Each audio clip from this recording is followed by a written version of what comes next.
এটা জেবিকো 50 ইঞ্চি smart television একটি, আবার ঠিক হয় আবার দাগ পড়ে। টেলিভিশনটা আমরা এখন ঠিক করব এবং কী কী ঠিক করব আমি সেটা দেখাই দিচ্ছি। আমার ভিডিওটা দেখলে এটা আপনি নিজেও করতে পারবেন। আমি এখন দেখাবো কি করতেছি। এখন ঘন ঘন হচ্ছে, প্যানেল শর্ট হয়ে যাচ্ছে, আবার ঠিক হচ্ছে, প্যানেল শর্ট হচ্ছে। আমি এখন এটা ঠিক করব।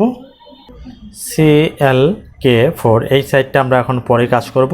আমরা এখন কাজ করব হচ্ছে আরেকটা যে CKB আছে আমাদের, এই CKB এই লাইনটাতে আমরা কাজ করব। এখানে হচ্ছে এই প্রথম দিক থেকে যে কাজ, এই যে লাইনটা হবে এখান থেকে আমরা এখানে 5 থেকে 6টা লাইন আমরা এখান থেকে একটা কস্টেপ দিয়ে আমরা এখানে ব্লক করে দেবো। এখানে কস্টেপ আমরা বিভিন্ন সাইজের আমরা কেটে রেখেছি।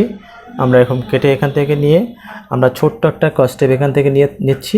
এখান থেকে খুলে নিয়ে আমি এখানে একটা কস্টেপ দিয়ে দেবো। একটা কস্টেপ নিয়েছি আমি এখান থেকে 5-6টা লাইন আমি এখান থেকে একটা কস্টেপ দিয়ে এখানে আটকাই দেবো।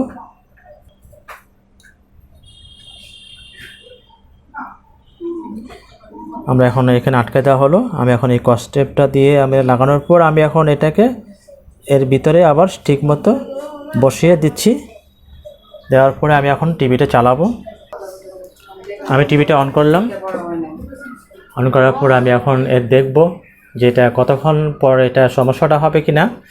আমি একটু কিছুক্ষণ চালায় রাখতেছি। চালানোর পর আমি এটা বুঝতে পারবো। এখন সব কিছু ছবিটা সব কিছুই ঠিক আসছে। আমরা দেখতেছি কোনো দাগ টাগ আসছে না প্যানেলের ভিতরে। কিছুক্ষণ পর যে বাড়ি মারতো সেই প্যানেলে আর এখন আর মারছে না। তাহলে আমরা এখন সহজে এটা ঠিক করতে পারলাম। থাকে লাইক এবং শেয়ার এবং সাবস্ক্রাইব করে রাখবেন এবং ইজি টেক বিষয়ের সাথে থাকবেন।